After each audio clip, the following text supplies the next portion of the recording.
Hi hello नमस्कार, कसे आहात मंडळी? मस्त ना. नवीन दिवसाची सुंदर अशी सुरुवात. तर उद्या आहे गणेश जयंती आणि त्यासाठी आपण आज पाहतोय मस्त असे गणपती बाप्पांच्या आवडीचे मोदक. तर मस्त अगदी मऊ लुसलुशीत तयार होतात. चला रेसिपी पाहूया. सगळ्यात आधी ओलं खोबरं आपल्याला साल काढून घ्यायची, म्हणजे जो काळपट असतं ते काढून घ्यायचं, बारीक बारीक तुकडे करायचे आणि मिक्सरमध्ये वाटून घ्यायचं आहे. तुम्ही विळीवरती खवूनसुद्धा घेऊ शकता खवळलेला नारळ. मी इथं वाटून घेतलेलं आहे. इथं बघा आपलं वाटून झालं आहे आणि गूळसुद्धा बारीक करून घेतलेला आहे. आता गूळ तुम्ही कमी जास्त तुमच्या आवडीनुसार घेऊ शकता. आता इथं कढईमध्ये तूप टाकून घेतलेलं आहे. आता तूप टाकल्याच्यानंतर याच्यामध्ये आपल्याला ओल्या खोबऱ्याचा जो किस करून घेतलेला आहे आपण मिक्सरमध्ये, तो टाकून घ्यायचा आहे. व्यवस्थित असं परतायचं आहे हे तुपामध्ये. नंतर जो आपण गूळ घेतलेला आहे तो सुद्धा इथंच आपल्याला टाकून घ्यायचा आहे, मिक्स करायचं आहे.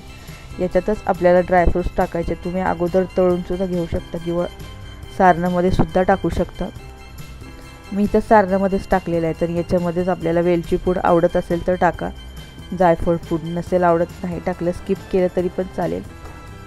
आता बघू शकता व्यवस्थित असं मिक्स करून घ्यायचं आपल्याला. हे जो गूळ आहे ना तो बारीक बारीक त्याचे जे कण एकदम असं वितळले गेले पाहिजे, म्हणजे व्यवस्थित असं एकसारखं झालं पाहिजे, कण राहिले नाही पाहिजे.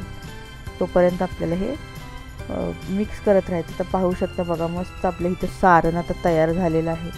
एकदम व्यवस्थित असा कलरसुद्धा खूप छान प्रकारे आलेला आहे. ड्रायफ्रूट्स टाकून घेतलेले आहेत, मी कट करून घेतले ड्रायफ्रूट्स आणि टाकलेले आहेत. नंतर आपल्याला इथं पीठ शिजवून घ्यायचं आहे. तर इथं बघा मी एक भांडं ठेवलेलं आहे आणि त्याच्यामध्ये बघा इथं पाणी गरम करायला ठेवायचं आपल्याला. इथं भागीरथीचं पीठ मी वापरते. जेवढं पाणी आहे ना तेवढंच पीठ इथं घ्यायचं असतं, अजिबात कमी जास्त करायचं नाही आहे.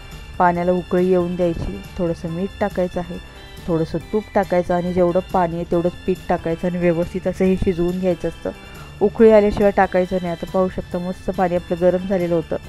त्याच्यामध्ये आपण इथं तांदळाची पिठी ही जी होती भागीरथीची, तर ते हीच ॲड केलेलं आहे. तुम्ही आंबे मोहर तांदूळ चक्कीमध्ये दळून आणू शकता, त्याचेसुद्धा मोदक छान होतात. कारण मोदकातला सुगंधी असं पीठ पाहिजे, तेव्हाच ते मोदक छान चविष्ट होतात. तर हे जे भागीरथीचं पीठ आहे ते खरंच खूप छान आहे. मी त्याच्याच नेहमी बनवत असते मोदक. आता हे पीठ आहे ना शिजवून घ्यायचं आहे. आता पाहू शकता बघा पीठ आपलं हे गरम आहे, थंड झालं की आपल्याला हे मळून घ्यायचं आहे. आता पाहू शकता बघा व्यवस्थित असं मळलं गेलेलं आहे हे पीठ. थोडंसं तेलाचा हात लावायचा आणि मळून घ्यायचं. तर बघा इथं सारण ठेवलेलं आहे मी, इथं तेल थोडंसं घेतलेलं आहे आपलं हे पीठ. आता व्यवस्थित अशी ह्याची वाटी करून घ्यायची. एक लिंबा एवढा गोळा घ्यायचा आणि त्याची व्यवस्थित अशी वाटी करत जायचं. आता दाखवल्याप्रमाणे या पद्धतीने आपल्याला मोदक करायचे आहेत. तर चला आता पाहूया आपण मी मोदक कसे केलेत ते.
आता पाहू शकता मस्त इथं आपले गोड गरगरीत असे हे मोदक तयार झालेले आहेत.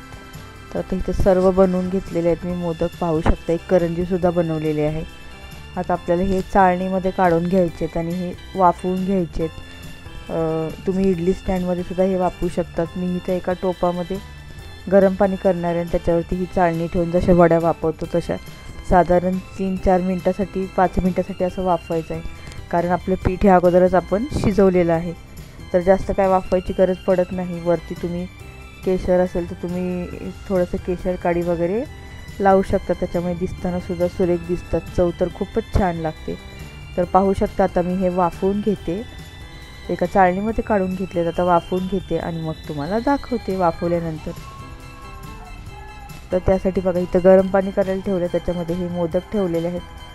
बघा मस्त इथं आपले मोदक तयार झालेले आहेत. तर कशी वाटली तुम्हाला ही रेसिपी नक्कीच सांगा. आवडली तर लाईक करा, शेअर करा आणि हो तुम्ही जर का आपल्या चॅनलवर पहिल्यांदा आला असाल तर चॅनलला सबस्क्राईब करायला मात्र विसरू नका. भेटूया अशाच नवनवीन व्हिडिओमध्ये.